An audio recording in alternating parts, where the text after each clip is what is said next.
இந்த ஆளா பறக்காதன்னு எங்கள் ஊரில் ஒரு பழமொழி சொல்லுவாங்க. உங்கள் ஊரில் உண்டா? ஆளா பறக்காமியா அப்படின்னு. அதுக்கு அர்த்தம் என்ன நினைக்க யோசித்திருக்கீங்களா? அப்துல் காதர் ஐயா அயல் மகரந்த சேர்க்கைன்னு ஒரு புத்தகத்தில் அதுக்கு எழுதியிருந்தார். ஆளா அப்படிங்கிறது ஒரு நீர்ப்பறவையாம். அந்த நீர்ப்பறவை தண்ணிக்குள்ள கழுத்து வரைக்கும் முங்கி இருக்கும். நீங்க கவனிச்சு பார்த்துருப்பீங்க. பேர் ஆனால் உங்களுக்கு தெரிஞ்சிருக்காது. இந்த பறவையை பார்த்துருப்பீங்க. கழுத்து வரைக்கும் முங்கி இருக்கும், கழுத்து மட்டும் இப்படியே வெளியில இருக்கும். அந்த பறவைக்கு பேர் ஆளாவாம். முழுக்க தண்ணீருக்குள்ள இருந்தாலும் கூட அந்த பறவை எப்பயுமே தாகத்தோடயே இருக்குமா. அவ்வளோ தண்ணி இருந்தாலும் எப்படா தவிச்சுக்கிட்டே இருக்குமா.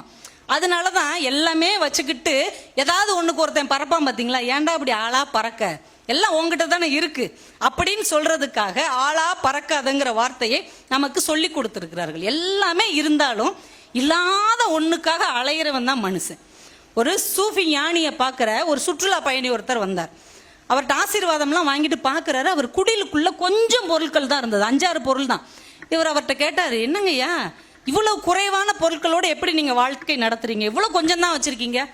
அவர் இவர்கிட்ட கேட்டிருக்காரு, நீங்களும் ஒரு பை தானே வச்சிருக்கீங்க, இதோட நீங்க எப்படி வாழ்றீங்க? நான் சுற்றுலா பயணி இல்ல அப்படின்னு இருக்காரு. இவர் சொல்லியிருக்கார், நானும் இந்த உலகத்திற்கு வந்த சுற்றுலா பயணி தான், இந்த குறைவான பொருட்களோடு என்னால் வாழ முடியும். ஒரு சுற்றுலா போனோம்னா எப்படி கொஞ்சமா பொருள் எடுத்துட்டு போறோம், அந்த பொருட்களை கொண்டு நம்மளால் வாழ முடியுதா இல்லையா? ஆனால் இந்த உலகத்திற்கும் நாம் சுற்றுலா பயணியாகத்தான் வருகிறோம். ஆனா எல்லாத்தையும் என்னமோ கொண்டு போயிடுற மாதிரி ஏன் இங்கிட்டு சேர்க்கிறோம்? ஏன் இவ்வளவு வெறி, ஏன் இவ்வளவு ஆசை, ஏன் இவ்வளவு பொறாமை, ஏன் இவ்வளவு வஞ்சம்? நம்மளுடைய பேராசைக்கு பின்னால் தான் இவ்வளவு மோசமான காரியமும் நடந்து கொண்டு இருக்கிறது. இருக்கிறது போதும், கிடைச்சதே நல்லதுன்னு நினைச்சிருந்தோம்னா வாழ்க்கை எவ்வளவு அழகானதாக இருக்கும். நீங்க ட்ரெயின்ல போகும்போதும் ஏர்போர்ட்டுக்கு போகும்போதும் ஒரு வார்த்தை போட்டிருப்பாங்க, லெஸ் லக்கேஜ் மோர் கம்ஃபர்ட் என்று போட்டிருப்பாங்க. அது அங்கே எழுத வேண்டிய வார்த்தை இல்லை, மனசுக்குள் எழுத வேண்டிய வார்த்தை. நீங்க எதையுமே குறைவாக வைத்திருந்தீர்கள் என்றால் நிறைவாக வாழ முடியும். கடந்த காலத்தை பற்றிய சுமையை குறைத்து விட்டீர்கள் என்றால் உங்க எதிர்காலம் இலகுவாக இருக்கும். உணவின் சுமையை குறைச்சிட்டீங்கன்னு வைங்க, உடம்பு இலகுவாக இருக்கும். பொருட்களின் சுமையை குறைச்சிட்டீங்கன்னு வைங்களேன், மகிழ்ச்சி அதிகமாக இருக்கும். வார்த்தைகளின் சுமையை குறைத்து விட்டீர்கள் என்றால் வாழ்க்கையே நலமாக இருக்கும். சுமையை குறைக்கணும். சுமையை சேர்த்துக்கிட்டே போறது கடைசி வரைக்கும் நிம்மதி அடைகிறதே கிடையாது. ஒன்றை சொல்லி நான் நிறைவு செய்கிறேன்.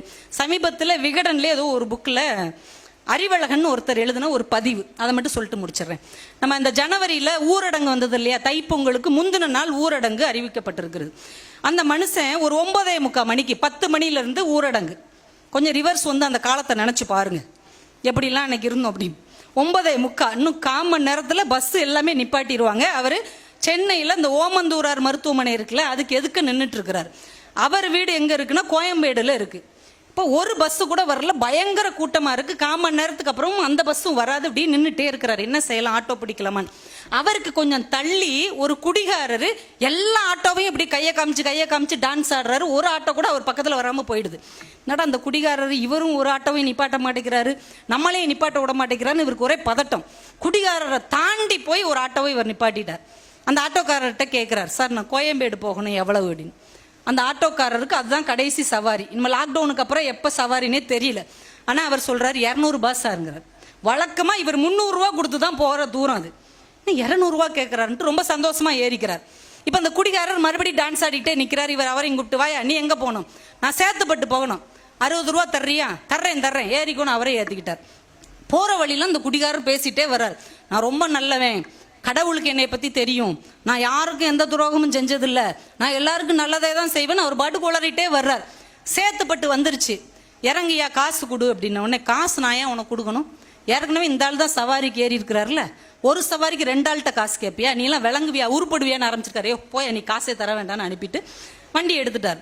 இப்போ இந்த சவாரி வந்த அறிவழகன் இருக்கிறார்ல, அவர் கேட்டிருக்காரு, என்னங்க நீங்க அவரை அசால்ட்டா விட்டுட்டீங்க, ஒன்றும் அவரை ஏற்றி இருக்க கூடாது, இல்லைன்னா காசு வாங்காம இறக்கி இருக்க கூடாது. இவர் சொல்றாரு, அவன் காசு தரமாட்டான்னு எனக்கு தெரியும் சார். வேற ஏன் சார் தெரிஞ்சும் ஏத்துனீங்க சார்? குடிகாரனை இனிமே யாரும் ஆட்டோல ஏத்த மாட்டாங்க, வேற பஸ்ஸு கிடையாது, வேற எந்த வெஹிக்கிளும் இனிமே கிடையாது. விடிஞ்சா பொங்கல், எனக்கு வீட்டில் 2 பொம்பளை பிள்ளைங்க இருக்கு, என் மனைவி இருக்காங்க, நான் எப்படா வருவேன்னு காத்துக்கிட்டு இருக்காங்க, அவன் வீட்லயும் பொண்டாட்டி பிள்ளைங்க இருக்கும்ல சார், அவர் எப்போ வருவார்னு காத்துட்டு இருப்பாங்கல்ல, போய் தொலைகிறார் சார். உடனே இவருக்கு அப்படியே ஆச்சரியம். இவரை கொண்டு வந்து இறக்கி விட்ட உடனே இவர் 300 ரூபாய் கொடுத்துருக்கிறார்.